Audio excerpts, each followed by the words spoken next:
very first look seminar and Gino Bacola. This is what we call bonus coverage.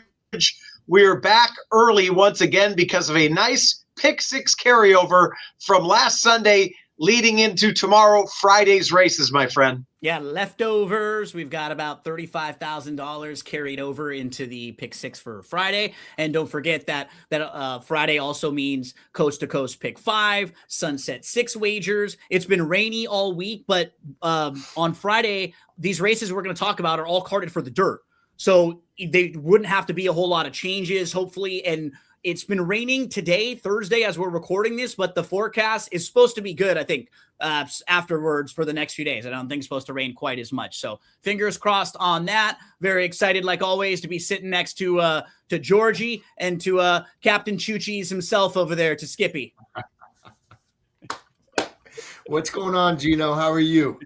Seminar Skip, we'll start with you then, Captain Choo-Cheese. How are you, buddy? Captain Choo-Cheese did it again. Doing good. Sun's out. Hopefully the rain is done for the weekend. It looks like there's more rain next week, but it should be a great weekend, and looking forward to going over this pick six carryover tomorrow and a great race or a great weekend of racing at Santa Anita this weekend. Yeah, Mr. Dress Up himself, Giorgio, joins us once again. He was in costume all weekend, and oh yeah, he's got cash on him too. What's that from, Georgie? It's Captain Choo-Chee money. It's Captain Choo-Chee. It's easy. He was out there in full Mardi Gras. I was, He was with the Corgis. I saw him and Andrew Arthur directing traffic over there in the Corgi races. So, yeah, Georgie, you were definitely – I was jealous of you, man. You looked good. You sounded good, and you were winning money on the captain.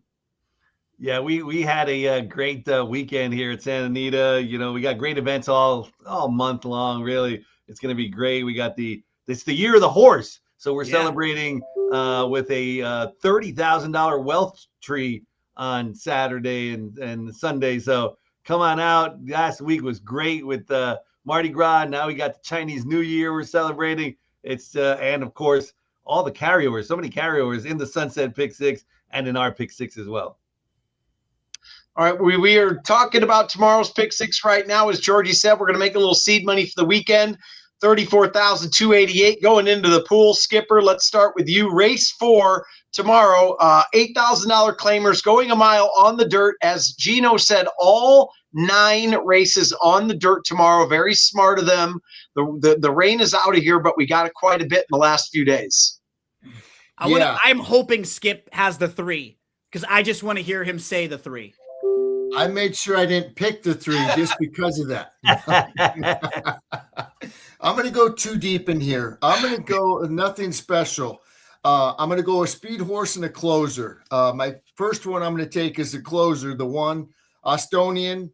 This horse ran really good 2 back. It got beat a half length, but I like the way that it ran in that race. And even the race September 1st at Del Mar, got beat 7 legs, but Money Run has come back and win at least 1 or 2 times out of that race. Should get a good trip from the rail. Bob Hess having a good meet. The 1's going to be on my ticket, and then the other one is just going to be the outside horse. This is the speed of the speed. They're stretching this horse out from sprinting. It will be in front.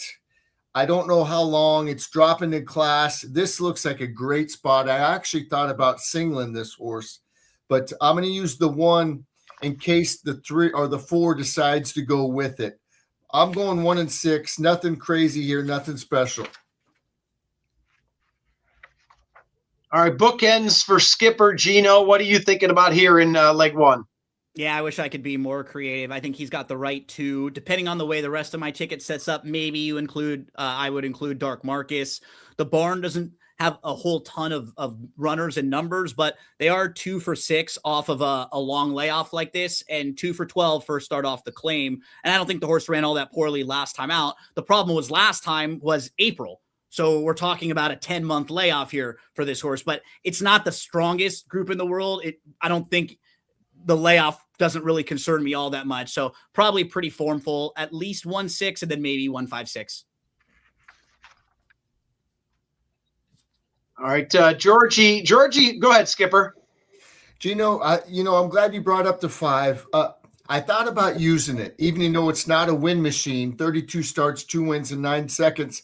I didn't use this horse because of the workout pattern also. Yeah. November 23rd, November 29th, then there's a break until January 14th.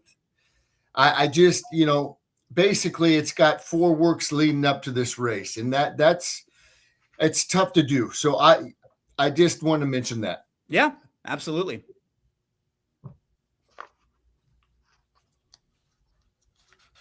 All right. Hopefully you guys can hear me. I'm kind of going in and out already. Delay. But You're on a George is like the analytics guy.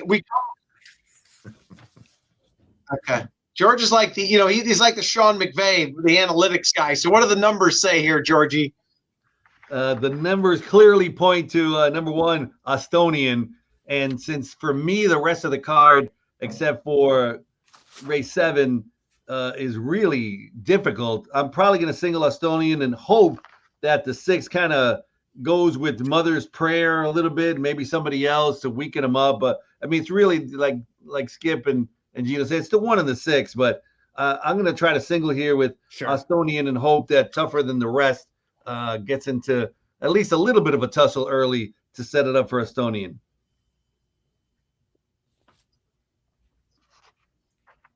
All right. While I'm hanging on here like a prayer, we'll see. But I got you guys barely for now. Gino, we're moving on to you, leg 2, which is race 5, 6 furlongs, maiden 32 dimers. What are your thoughts here in leg 2? Yeah, I think my mom plays numbers a lot. I'm not really a numbers player, but she's a 1-3-5 and she boxes them up in the trifecta.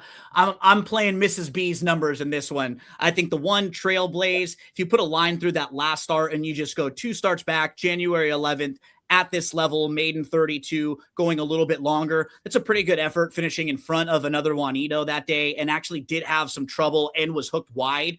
Probably a totally different trip, saving ground down on the inside. So the 1's in the mix for me. I think the 3's probably the horse to beat, even though the horse only raced on the turf in that debut.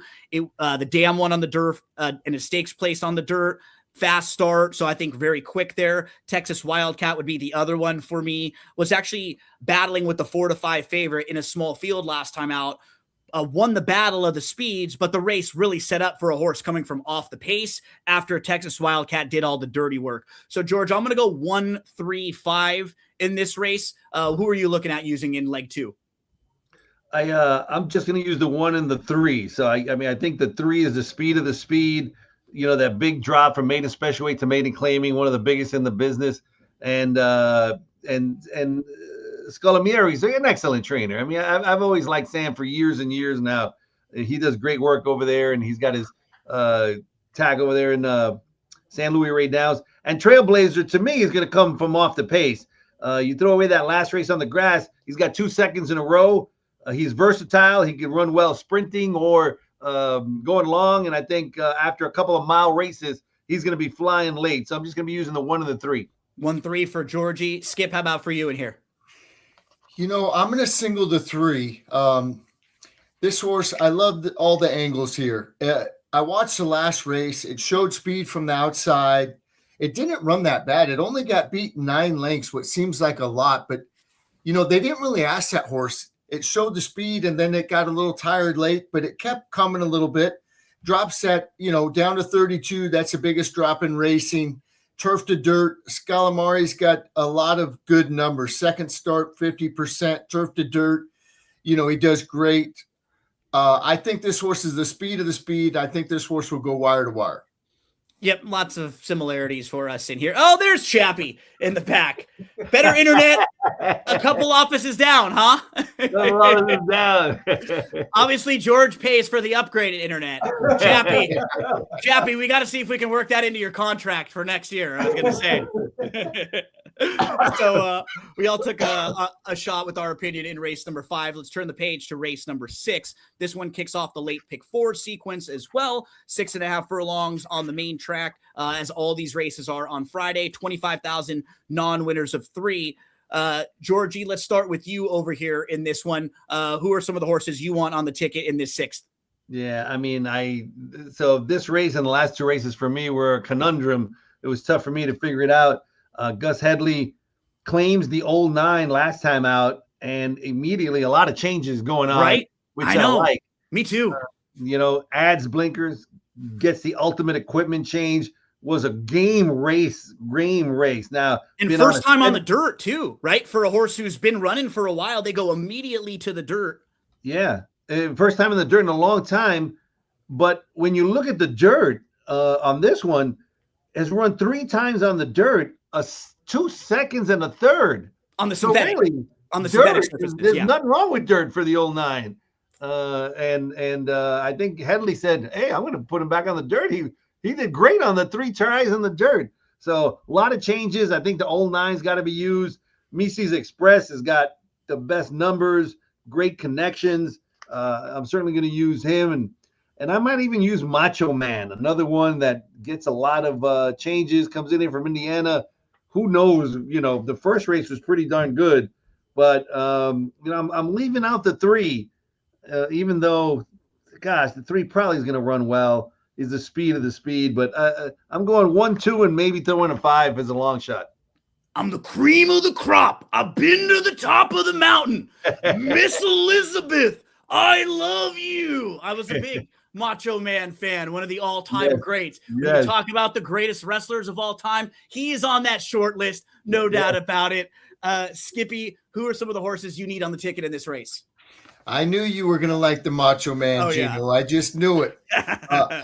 The Macho Man's definitely going to be on my ticket. I tell you what, first time out, that horse ran good at Indiana Downs. Yeah. Sat off the pace and came and won by 3/4 of a length. Didn't run too bad the second time. And then last time, something would have missed. They gave it a lot of time off. But the workout on the 24th, I liked it. It was a nice workout. This horse doesn't look like it's missed a beat in the morning. Pipey trains it. They gelded it. He's kind of sneaky too with horses like this, right? Like this, right? I would not be shocked. And just like George was mentioning with the changes, we get first time gelding, first time Lasix, first time in for a tag. Nobody scares you in this race, right? Not at all. Not at all. I'm going to put the 1 on the ticket for all the reasons that George said and you said. First time gelding, blinkers on. Gus Headley claimed this horse, puts it right on the dirt. Mises Express, I got to use. I like the workout on the 13th. Doug O'Neill's having a good meet, coming off the break, but he looks like he's got a shot. I don't know if I want to use both the 3 and the 4. I think I might leave one of them out, and I think the one that I'm going to leave out is the 4. I'm going to put in the 3. First time claim for Francisco Rodriguez. This horse came and worked well. That workout on the 8th wasn't on First Bet rate or TV, but it looked good. They put the blinkers on. This horse will be in front. The only thing that scares me is the 6.5 for this horse, but I don't know. Depending on the rest of the ticket, I might go 1 through 5, or I might just go 1, 2, 3, 5. But the 1, 2, and 5 are definitely on my ticket. Yeah, the 1 and the 5, both of these horses with a lot of the changes are very interesting for those reasons. The 3 and the 4, as Skip mentioned, they kind of look similar almost on paper. You feel like you want to pick one of the 2 of them. Handsome Ticket, I think I'm going to lean 2 of the 2, who was coming off of like an 11-month layoff last time out. So this horse had every right to get a little bit short and didn't. Still was able to get the job done. The blinkers go on. So I think this is a horse that I can use right back. And then the 2, O'Neill has been rolling now for about 2 months. He had a really quiet last year for his type of numbers where it just wasn't quite winning as many races, but it has flipped over the last couple months. Like they got a new kind of cycle in of horses, right? Where they claim some, they get some in from other places. And O'Neill, Jaramillo, 27%. They're 10 for 37 when they've teamed up with a $3.11 ROI, and their average winning payout $11.50 for all of their winners. So that's been a lethal team. I mean, Jaramillo and most people right now are a lethal team. He's done very well so far, but just keep an eye on that jockey trainer combo. So this was, as George was pointing out, and Skip, one of the trickier races. It's not a massive field, but of the 6 horses in here, we really could make a case for 5 of them. So that's what makes it tricky in a pick six too, because you don't want to go 5 deep in a race like this. You got to pick and choose. I'll probably have 3, 1. I'm probably going to go 1, 2, 3, and then Macho Man will be the last one that I include. So yeah, not an easy race for a small field as we turn the page to race 7. And I think this one will probably be one of the more popular singles in the sequence because you have the 2 Sharon's Beach, who has a pretty big speed figure in here, an 89 buyer last time out. Sharon's Beach was actually entered to go run in the Sunland Derby last weekend, scratched out of that race because he was actually going to run instead on Monday, and then racing got canceled on Monday. So now he got rerouted to this one. But the point being, they thought enough of this horse to enter in the Sunland Derby because they think he's got ability, and he ran a really good race behind a horse named Liam Smith. Liam Smith, who beat him, came back in his next start to win with a 90 buyer by 11 lengths. So that horse came back and was even better in his next start. So Skip, Sharon's Beach will be, I think, a popular single for a lot of people just because speed, faced a really good horse last time out. On paper, doesn't look like there's all that much other early speed in here for him to have to deal with.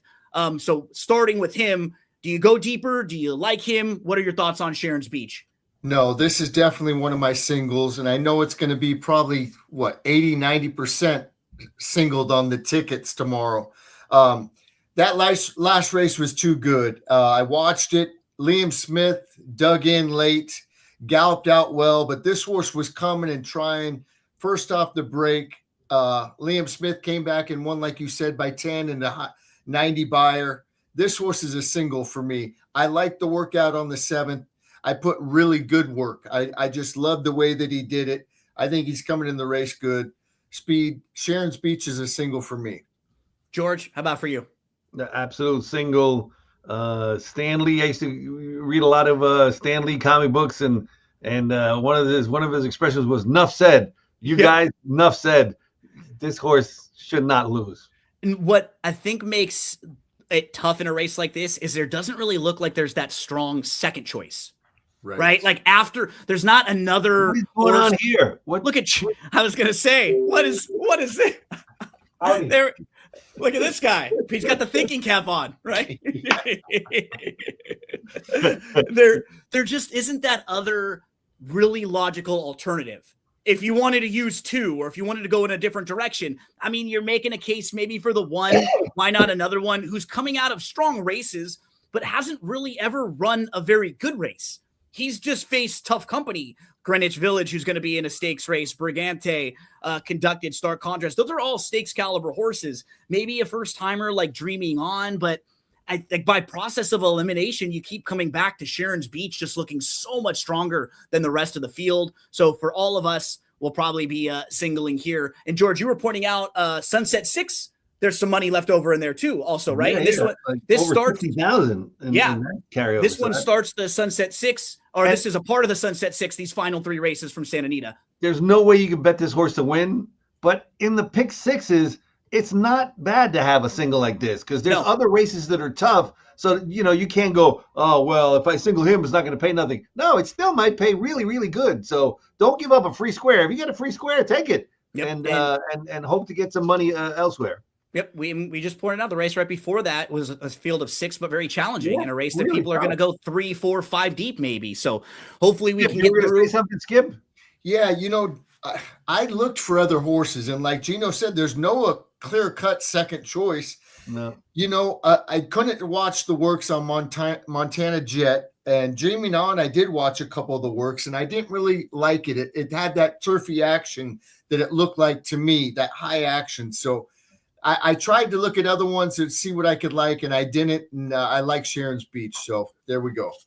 Okay, that's race number 7. Moving on to race number 8. This one kicks off the late daily double. And George, what makes this race tough is you have a lot of these horses that have faced each other. And you have a lot of these horses who have like one good race that is good enough to win the race, and then a couple other like head scratchers. They're not all that consistent. So a bunch of them have run good enough to win. A bunch of them have faced each other. this is a reason why you might have to shorten up in the Sharon's Beach race too, right? This is another race where I'm probably going to have to go 4 or 5 deep. Start us out here. Talk to us about some of the horses on your radar. Everybody but the 5. Yeah. No, I mean, it's just a grab bag. It's just incredible grab. Like you said, there's no consistent runner that you go, I could bet this one with confidence. You know, they run a good one, they run a terrible one, they run a good one, they run a bad one. There's no consistency, I don't think, amongst any of these. Still Written, it comes in with the best last race, third graph number, but that was on the grass, and even though it looked good, but he lost to Tapatia Mia. I really, I don't want to talk you into or out of anybody if you're watching this, because you can make a case for any one of them. Mike Cat has run well. It's just I have no idea. I'm going to use as many as I can. Skippy, do you feel similar? Like this one's a real tough race? Yeah, I do. I'm going to go 4 deep. And, a lot of them come out of the same race. And it's funny, the ones that I like that come out of that race are the higher prices. I thought the 8, Pasul, how are you going to say Pasalubong. Yeah. Pasalubong. That horse ran really good from the inside. It got in a tight spot going into the far turn. Yeah. It hugged the rail, turned it for home. It did not run bad at all. I love it going to the outside. And if you look back when it broke its mane back in October, he broke from the 8 out of 9 out there. This horse might just like being on the outside. It gets that today. The 8's going to be on my ticket. Still Unwritten. I think that's the speed of the speed. I know that last race was on turf, like Giorgio said, but this horse is quick. No one's riding better than Edwin Maldonado right now. He's riding great. He won the Derby, right? Yes. Yep. Sunland. And then Tapatia Mia ran good. It broke from the rail last time coming off the break. I think that race is going to do a world of good. I know it doesn't look good in the form, but I think it needed that race. It gets off the rail. Tapatia Mia is going to be on it, my ticket. And then the 2, Mimetic. This horse ran good. It came coming late. It swung out and lost by 3 1/4 lengths. But I like the way that this horse ran too, the way he did, or she did. So I'm going to go 2, 3, 4, and 8. I had a note that Pass the Bong is always outruns his odds. Always outruns his odds. He's always 50 to 1, and he surprises over and over and over and over again. And Cheech and Chong is betting on that horse for sure. High expectations for him, huh, Georgie? Yes, high, very high expectations.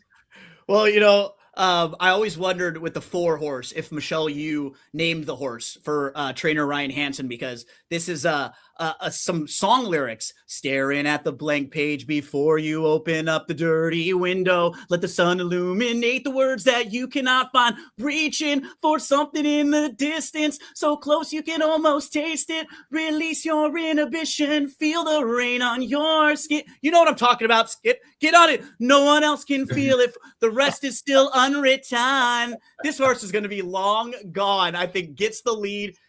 In a race like this, here comes Chappie coming in. Natasha Bedingfield? Was that it? You know it. That's Natasha, baby. Chappie can chime in there for that. Look at that. I love it. Just in time for the karaoke. Oh, he's gone. For Chappie-oki there. So Chappie-oki. In a race like this, I always want to make sure I have the fastest horse, because some of these horses, I don't know if they want to pass. Like we said, they've all kind of taken turns beating each other. If they get bad trips, they get a little discouraged. The 4 has to be on the ticket for me, just because I think there's a version of this race where she's just faster than everybody else. And then if she wins, I get to sing again. So that'll be great for everybody. But others that I want to include, the 8 horse who we talked about, we got to be passing it over to Georgie and passing it right over to Skippy as well. The 2, Mimetic, is going to be on the ticket for me. The win was pretty good. The maiden win, 2 starts back. Then this horse actually had a slow start, was last, didn't really get going until late, and some good late energy. So the common denominator that you can take from all of us out of this race, it's challenging. We all want to spread out a little bit and use a few. So don't be afraid to use a couple prices in here. If you have to spread out, it just does not look like the difference between any of these horses is all that much. So best of luck in race number 8 is a challenging second to last race in the pick 6 sequence. Let's close it out and go to race number 9. We've got 6 furlongs on the dirt. We've got optional claimers, first level allowance. These are Calbreds. Let's start here with you, Skippy, to close things out. How would you like to be? Let's say you're 5 for 5. How would you feel comfortable being how deep in this last race? I'm going too deep. I almost singled the 7, Coach Cronin, but I got to put afternoon nap in also. One of my favorite things, I have very good luck with this, turf to dirt and route to sprint. This horse does it. Second off the break. Carla Gaines has good numbers with route to sprint, and turf to dirt is okay. Second off the break, she does good. Comes out of some good races. Sir Percival, that last race, came out of there and won. And then Flyover has won at least one time. So good races, going to the dirt. They've been running it on the grass. This horse isn't really bred for the grass. I mean, Practical Jokes, they usually don't do very good. They're better, obviously, way better on the dirt. So Skip, just while you're talking about the pedigree, so the Dam won on the dirt. 2 of 3 siblings won on the dirt. One of them was multiple graded stakes placed, and both of them were 3-time winners. The other sibling only ran on the dirt one time and finished second in his lone dirt race. Right. All the horses who have run on the dirt in that family run really well on the dirt. On the dirt. Yeah, so the 3 is going to be on the ticket, and then Coach Cronin has to be on the ticket too.